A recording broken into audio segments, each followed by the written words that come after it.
Thermodynamics पढ़ना है। सुनो, लास्ट क्लास में कुछ न्यूमेरिकल्स आपको दिए थे, शायद आपने की वो पहले वाले का आंसर किसी का आया क्या? डेल्टा ई निकालना था फर्स्ट क्वेश्चन में for the reaction A + 2B gives 3C + D। क्या इसके आंसर आया क्या आपका? बताओ बेटा, ट्राई किया किसी ने? क्या आंसर आया? किया ही नहीं है। अरे इस क्वेश्चन के अंदर क्या करता? For the reaction at 227 degree Celsius A + 2B, ये रिएक्शन थी A + 2B और पूरा गैसियस फेज में है, ये है 3C + D, सब ये गैसियस स्टेट में था। आपसे क्वेश्चन में कह रहा है कैलकुलेट डेल्टा E और डेल्टा H मेंशन है -20 किलो कैलोरी पर मोल, ये अपने को दे रखा है। Calculate heat exchange when the reaction takes place in the closed rigid container. Reaction चल रही है कौन से टेम्परेचर पे बेटा? 227 डिग्री सेल्सियस पे। तो टेम्परेचर अपने पास कितना हो जाएगा? ये 500 केल्विन।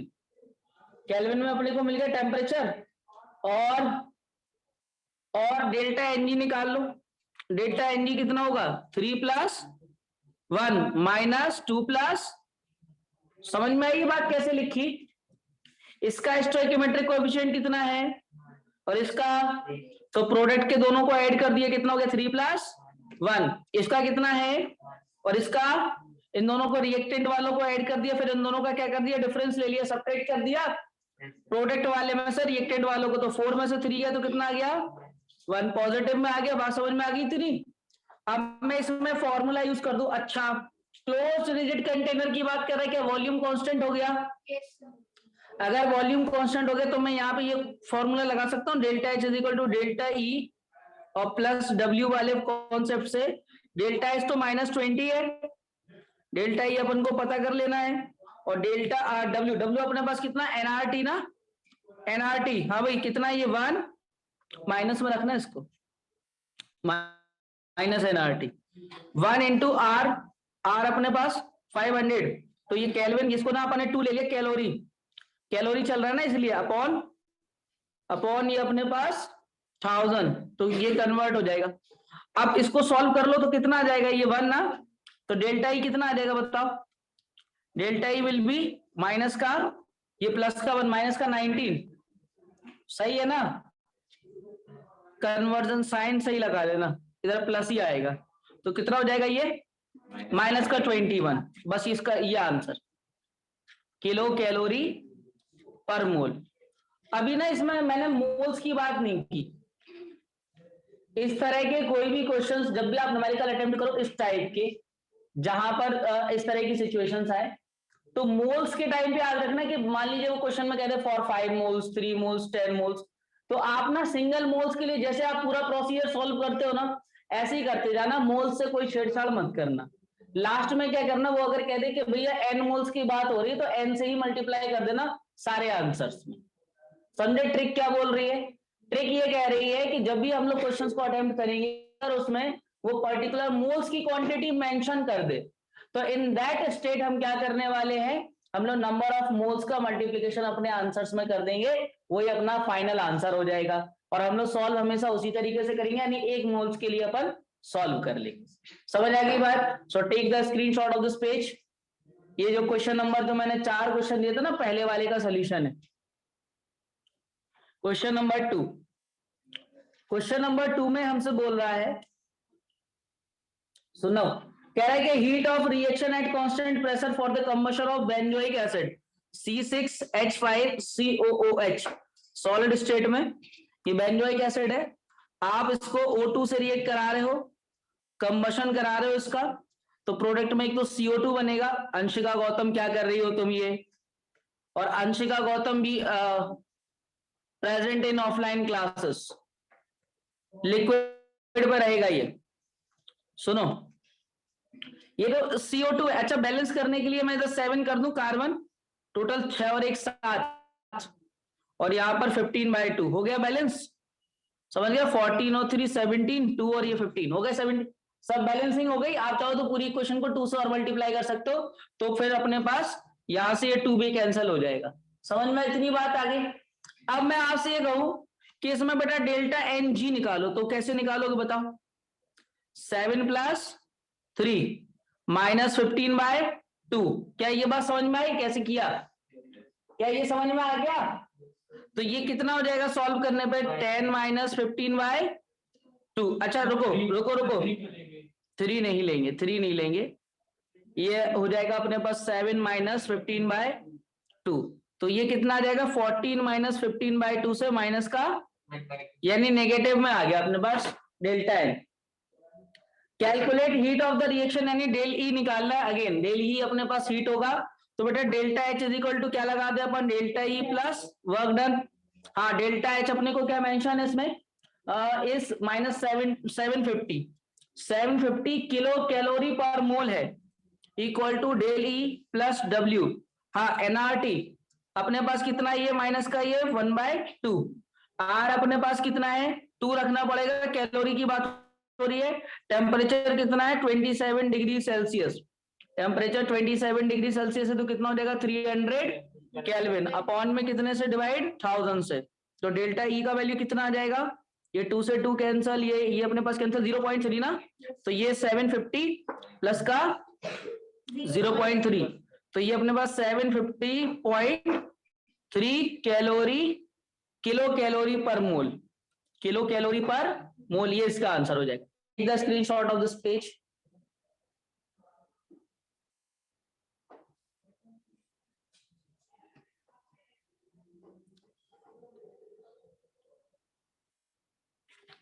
आप डिफरेंस देख रहे हो, बहुत छोटा सा डिफरेंस आया ये। मतलब अगर इस तरह के क्वेश्चन होंगे ना तो आप सिचुएशन समझ लेना। टेम्परेचर अगर नॉर्मल टेम्परेचर है तो वाटर अगर फॉर्म हो रहा है तो वाटर लिक्विड स्टेट में चल रहा होगा, ठीक है, तो वाटर की कोई मोल से लेना देना नहीं होगा। बट अगर टेम्परेचर इसको चेंज करके वो लिख दे 100 डिग्री सेल्सियस या 127 डिग्री सेल्सियस इजी कैलकुलेशन के लिए, तो फिर वाटर के मोल्स भी इन्वॉल्व हो जाएंगे वहां पे, क्योंकि water will form in a gaseous state at that temperature. समझ आ रही बात? अगर ये कंबशन के लिए टेम्परेचर मेंशन कर दे कि it is 127 degree Celsius, then your answer will change, then we will take the stoichiometric coefficient of water also, क्योंकि ये अभी लिक्विड स्टेट में, वो किस में चला जाएगा? गैस में चला जाएगा, तो अपन +3 भी ऐड करेंगे। Clear? Take the screenshot of this page. Next समझिए, नेक्स्ट में हमसे कह रहा है enthalpy change for the reaction of ethylene यानी C2H4 और C2H4 का अपन कंबशन करा रहे हैं H2 से, मतलब कंबशन नहीं करा रहे, रिएक्शन करा रहे हैं H2 से, हाइड्रोजनेशन हो रहा है और इट इज कन्वर्टेड इनटू, ये गैसियस स्टेट में, ये गैसियस स्टेट में है, ये C2H6 में कन्वर्ट हो गया। आपसे कह रहा है कि 50-50 ml ले रहे हैं दोनों का अमाउंट, यानी इसका भी 50 ml लिया और इसका भी 50 ml लिया। अब इसके लिए आपके मोल्स कॉन्सेप्ट बहुत अच्छे होने चाहिए, मोल वाले कॉन्सेप्ट। अगर ये 50 ml है, ये 50 ml है, कुछ टाइम बाद ये दोनों पूरे खत्म हो जाएंगे। यहाँ लिमिटिंग रिएजेंट का कोई खेल है नहीं, इक्वल क्वांटिटी भैया, स्टोइकियोमेट्रिक कोएफिशिएंट दोनों की क्या है? सेम, और वॉल्यूम भी अपने पास क्या है? सेम। अगर वॉल्यूम अपने पास डिफर कर जाता, वॉल्यूम अपने पास डिफर कर जाता तो सिचुएशन अपन क्या करते? इनके स्टोइकियोमेट्रिक कोएफिशिएंट से भी डिवाइड करते और देखते कौन लेस है, जो लेस होता वो लिमिटिंग रिएजेंट हो जाता और एक एक्सेस रिएजेंट हो जाता। अब यहाँ दोनों ही अपने पास सेम स्टोइकियोमेट्रिक कोएफिशिएंट्स में भी है और अमाउंट ऑफ वॉल्यूम भी है। वॉल्यूम मोल सिमिलर टाइप से लेके चलना, जैसे मोल का आप खेल करते थे ना, वैसे आपको वॉल्यूम वाला खेल करना है यहाँ पर। तो C2H6 के कितने वॉल्यूम फॉर्म होगा, तो आप उसको डिवाइड कर दोगे ये 1/1 मल्टीप्लाइड बाय 50, तो सीधे सीधे इसका वॉल्यूम 50 ml आ जाएगा। क्या इतनी बात समझ में आ गई? ये हमको प्रोडक्ट का, ये प्रोडक्ट का वॉल्यूम मिल गया, ये प्रोडक्ट का। एक्चुअल में रिएक्टेंट का वॉल्यूम कितना था अपने पास? 50 + 50, यानी इतना अपन ने लिया था, तो ये अपने पास कितना आ गया? 100 ml। ये अपने पास रिएक्टेंट का वॉल्यूम था। अब क्वेश्चन में हमसे कह रहा है कि pressure is also mention, that is 1.5 atm in the question, and enthalpy change यानी डेल्टा एच भी हमको दिया हुआ है माइनस का 0.31 किलो जूल, ये हमको दिया हुआ है, डेल्टा ई निकालना है। यही फॉर्मूला ये यूज कर दो, delta H is equal to delta E plus W. तो बेटा डेल्टा एच कितना दिया? माइनस का 0.31, डेल्टा ई अपन को निकालना है। Calculate delta E. Okay, work done, work done के लिए मैं क्या लगा दूं? प्रेशर इनटू ये प्रोडक्ट का वॉल्यूम माइनस रिएक्टेंट का, तो 50 माइनस 100, इसको अपन सॉल्व कर लेंगे। अब इसको ना यहाँ पर ना आपको यूनिट कन्वर्जन सेम करना है, क्योंकि ये तो बार लीटर में हो गया, बार मिलीलीटर में हो गया, बल्कि बार मिलीलीटर में हो गया। तो इसके लिए सबसे पहले मिलीलीटर को आपने लीटर में बदला, और बार को जब आप कन्वर्ट कर रहे होगे इसको, मतलब पूरे यूनिट को, बार लीटर को, तो 100 से आप मल्टीप्लाई कराओगे, और क्योंकि किलो जूल में लेके आना है तो 1000 से डिवाइड कराओगे, तो 100/1000 लिख दूं मैं इसको, या मैं डायरेक्टली इसको 0.1 भी लिख सकता था। क्लियर ना भैया? बार लीटर को अगर किलो जूल में कन्वर्ट करना तो 0.1 से मल्टीप्लाई कर दूं, या आप कह सकते हो बार लीटर को पहले जूल में ले जाओ तो 100 से मल्टीप्लाई कर दो, और किलो में बदलना है तो 1000 से डिवाइड कर दो। तो डायरेक्ट भी कहा जा सकता है कि बार लीटर को अगर किसमें कन्वर्ट करना है, किलो जूल में, तो we will multiply by 0.1 directly. Clear? अब सुनो, इसके बाद जब अपने इसको पूरा सॉल्व कर लेना है बस, और कुछ नहीं बचा इसमें, तो डेल्टा ई आप निकाल लोगे माइनस का 0.31। हाँ, यहां से ये दोनों कैंसिल हो जाएंगे, ये अपने 1.5 है और ये माइनस का 50, तो कितना हो जाएगा ये अपने पास? माइनस का, देखो यहां पर आएगा प्लस का, आएगा ये टर्म प्लस का आएगा 1.5 इंटू 50 इंटू 10⁻⁻4। तो इसकी फर्दर कैलकुलेशन आप कर लेना, आंसर जो है वो किसमें आ जाएगा आपका? किलो जूल में। So take the screenshot of this page, यहां कैलकुलेशन आप कर लेना।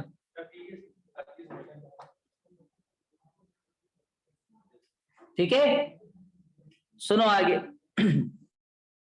Next question number 4। Question number 4 जो था वो आपसे कह रहा था कि the value of change in internal energy when 1 mole of calcium carbonate. अच्छा, कैल्शियम कार्बोनेट जो था वो किस स्टेट में था? कैल्साइट स्टेट में था, कैल्साइट स्टेट में, और ये कैल्साइट से हमारे पास कन्वर्ट हो गया एरागोनाइट में। याद रखना कि both are the form of calcium carbonate, जिसमें केवल एटम्स का अरेंजमेंट चेंज होता है, एटम्स का अरेंजमेंट चेंज हो जाता है तो उसके अलग अलग फॉर्म बन जाएंगे। ठीक है, तो यहां पर कैल्शियम कार्बोनेट के 2 फॉर्म थे, ये इससे इसमें कन्वर्ट हुआ है, और हमको कुछ और बातें मेंशन कर रहा है, जैसे कह रहा है भैया इसकी डेंसिटी जो है वो 2.5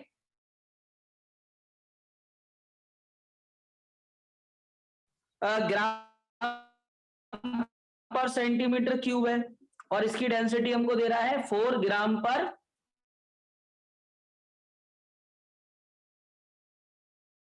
सेंटीमीटर क्यूब, ये हमको दे रहा है। वैसे 1 मोल लिया हुआ है इसका। अच्छा, 1 मोल मास कैसे निकालूंगा?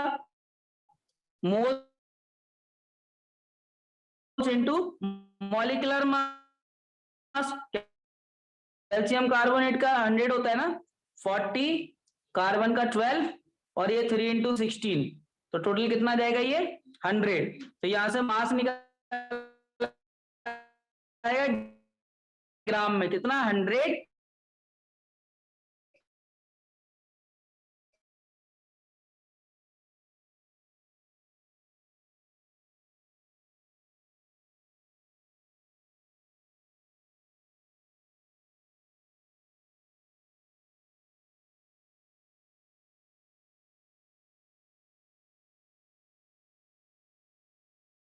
दूसरे वाले का अपने को वॉल्यूम निकालना है, तो क्योंकि पता है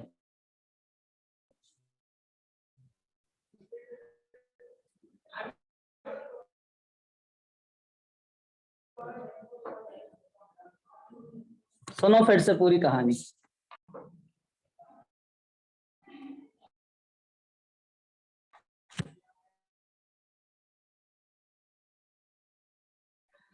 कैलकुलर मास निकाल लिया था 100, और इसके मोल्स अपने को दिए हुए थे 1, तो इसका अपन ने मास निकाल लिया था 100 ग्राम, ये हम लोगों ने कर लिया था। अब इसके बाद हम लोग ये कह रहे थे कि कैल्साइट से ये कन्वर्ट हो रहा है एरागोनाइट में, तो इससे इसमें जब ये पहुंचा तो इसका जो वॉल्यूम था कैल्साइट का, ये हम लोगों ने निकाल लिया डेंसिटी, मास बाय डेंसिटी। मास इसका 100 और इसकी जो डेंसिटी दी हुई है हमको 2.5, तो यहां से ये 40 सेंटीमीटर क्यूब या 40 मिलीलीटर अपन बोल सकते हैं। यहां से वॉल्यूम अगर हम लोग निकालें इसका, तो ये अपने पास कितना आ जाएगा वॉल्यूम? इसका मास तो 100 बट डेंसिटी इसकी 4 है, तो ये कितना आ जाएगा 25 ml। अब हमको ये समझ में आ गया कि 40, ये इसको 40 ml भी कह सकते हो, 40 ml। हमको इतना ये चीज मिल चुकी है, प्रेशर हमें दिया हुआ है, प्रेशर कितना दिया है 1 बार, ये दिया हुआ है, और किसी चीज की नीड इसमें है नहीं। The value of change of internal energy इतना हमको दिया हुआ है, डेल्टा एच निकालना है, डेल्टा ई भी हमको दे रखा है, दैट इज 0.21 किलो जूल। तो यहां से मैं डेल्टा एच फॉर्मूला यूज कर दूं, पी प्रोडक्ट माइनस रिएक्टेंट, ये लगा दो फॉर्मूला। यहां पर डेल्टा ई का वैल्यू कितना है 0.21 प्लस प्रेशर कितना है 1 बार, हाँ वॉल्यूम अपने पास कितना चेंज हुआ है 40 to 25, sorry 25 40 product minus reactant, और मल्टीप्लाइड बाय 10 की पावर -3 मल्टीप्लाइड बाय 100 बाय, तो ये कन्वर्ट हो गया किलो जूल में, सेम यूनिट आ गई। अब इसको आगे का आप सॉल्व कर लेना, take the screenshot of this page, इसको आगे का सॉल्व कर लेना पूरा। अब कुछ और क्वेश्चन दे रहा हूं इसी पर, ये क्वेश्चन आप लोग घर से ट्राई करके आना हमेशा की तरह जैसे आप ला रहे हो करके।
नेक्स्ट कुछ क्वेश्चन दे रहे हैं, ये ट्राई करना आप लोग।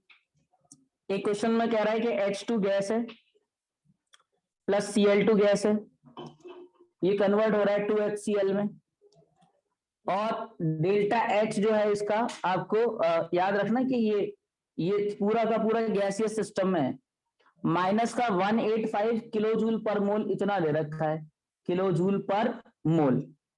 आपसे कह रहा है calculate delta E when 3 mole of H2 react with 3 mole of Cl2 at 27 degree Celsius. ये क्वेश्चन नंबर 1 है। नेक्स्ट क्वेश्चन में आपसे कह रहा है heat of combustion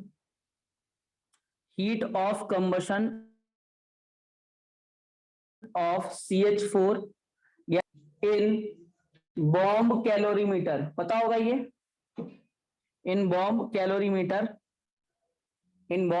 calorimeter change is minus का 850 kilo joule per mole. Calculate change in enthalpy when 80 gram of CH4 all burned, when 80 gram of CH4 all burned। तो ये भी क्वेश्चन करके लाना। नेक्स्ट क्वेश्चन में कह रहा है calculate work done when 1 mole of zinc react with dilute HCl at 27 degrees Celsius in open container So take the screenshot of this page.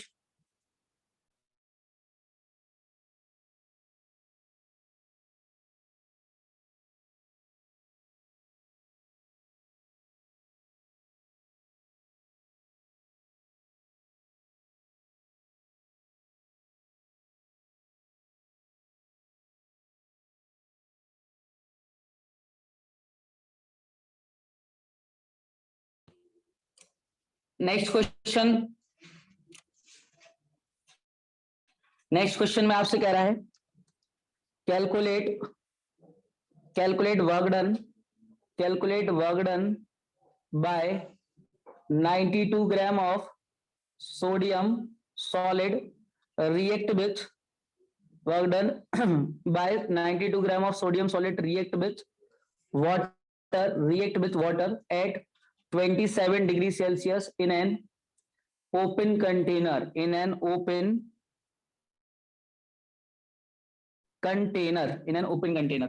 को भी करना है।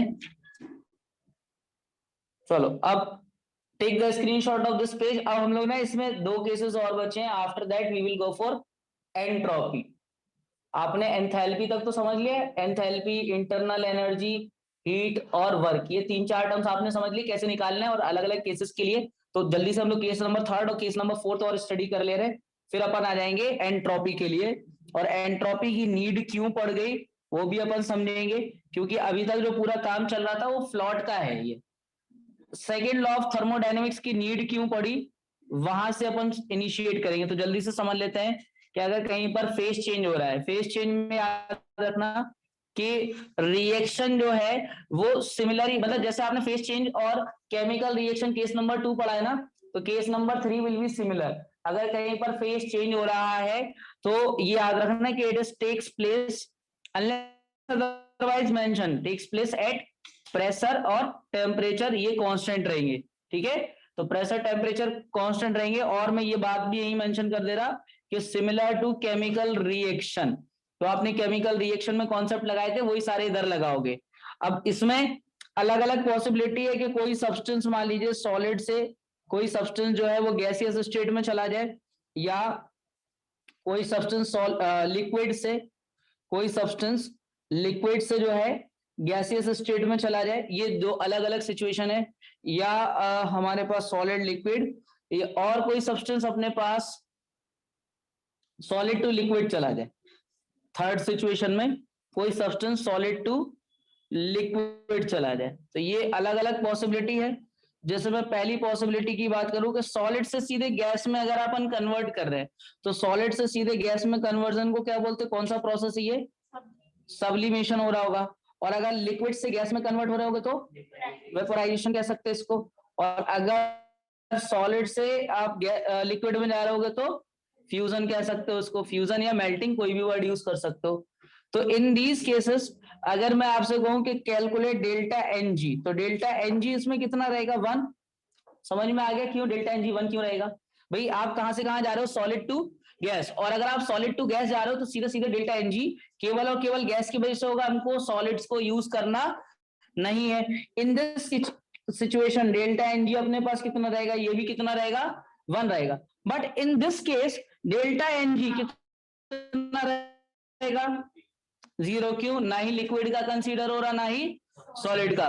That is why in case of fusion we will say कि work done almost कितना होगा, 0 होगा। But याद रखना कि इन केस ऑफ वाटर, अगर वाटर को कहीं लिख देना कि वो सॉलिड से लिक्विड में गया है, मतलब रूम टेम्परेचर पे आपने रख दिया आइस को, और आपसे पूछे कि work done will be positive, negative, 0, can not be determined. Exceptional case है, वाटर के लिए कितना लिख देना है, पॉजिटिव। क्या लिखना है, पॉजिटिव लिखना है अपने को। अभी आगे इस चीज को समझेंगे।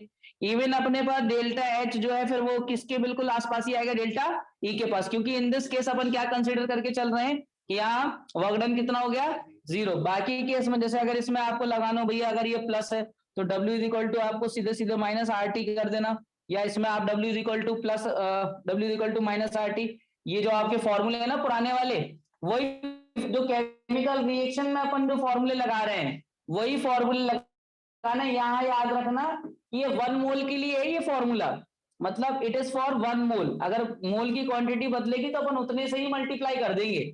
और यहाँ डेल्टा एनजी था जो कि अपना 1 हो रहा है इस सिचुएशन में। क्लियर ना? ये मैंने यहाँ, नहीं तो वो फॉर्मूले तो आपके वही है जो आपने पहले पढ़े। मतलब अगर मैं इधर ये मेंशन कर दूं कि वर्क का क्या फॉर्मूला लगा रहे, तो लगा तो वही रहे, माइनस डेल्टा एनजी आरटी वाला ही कॉन्सेप्ट लगा रहे हैं यहाँ पर। समझे? मतलब कोई सब्सटेंस अगर किसी स्टेट में जा रहा है, फेज चेंज को, जो फेज चेंज वाले क्वेश्चन होंगे याद रखना, उस केसेस में अपन जो केमिकल रिएक्शन के कॉन्सेप्ट लगाए हैं वही फेज चेंज में एग्जैक्टली वही लगा, ये याद रखो। समझ गए? अब इसमें बाकी वो अपना जो फॉर्मूला है delta H is equal to delta E plus W, यही फॉर्मूला अप्लाई करना है यहाँ पर। और ये पूरा ये मैंने लिखा है 1 मोल के लिए, जितने मोल होंगे उतने ही मोल के हिसाब से अपन चलेंगे। ये सब काम 1 मोल के लिए हुआ है। So take the screenshot of this page ताकि मैं कुछ न्यूमेरिकल लिख सकूं। एक छोटा सा नोट डाल रहा हूं मैं यहाँ पर कि अगर कहीं पर H2O सॉलिड से कहीं लिखा हुआ है कि H2O लिक्विड पे जा रहा है, एट लिक्विड पे, या मान लीजिए H2O गैसियस स्टेट पे ही जा रहा है, तो सॉलिड से अगर वो गैसियस स्टेट पे जा रहा है तो इन दिस केस हम लोग वर्क डन को क्या मान के चलेंगे? सीधे सीधे पॉजिटिव मान के चलेंगे। जब H2O किस में चला जाए, सॉलिड से गैसियस या लिक्विड में, ये अपने पास वर्क डन कैसा लेके चलना है अपने को? पॉजिटिव। तो ये एक छोटा सा नोट याद रखना। So take the screenshot of this page also, ताकि मैं कुछ न्यूमेरिकल आपको दूं करने के लिए। ये वाला न्यूमेरिकल अभी क्लास में करके बताना है आपको। दो न्यूमेरिकल हैं, दोनों जल्दी से करके दिखाओ। लिखो ये न्यूमेरिकल। क्वेश्चन में कह रहा है कि molar enthalpy of vaporisation, molar enthalpy of vaporisation of water at 100 degrees Celsius is 41 kilocalorie. Calculate delta H, delta E, W and Q when 90 gram of H2O, when 90 gram of H2O जो liquid state में था वेपोराइजेस। करो इसको जल्दी से, answer बताओ कितना आएगा। और नेक्स्ट क्वेश्चन में आपसे कह रहा है कि molar enthalpy of sublimation of substance is 10 kilocalorie at 2 to 7 degrees Celsius. Calculate delta E when 3 moles of substance sublimes at 2 to 7 degrees Celsius. Try both the questions.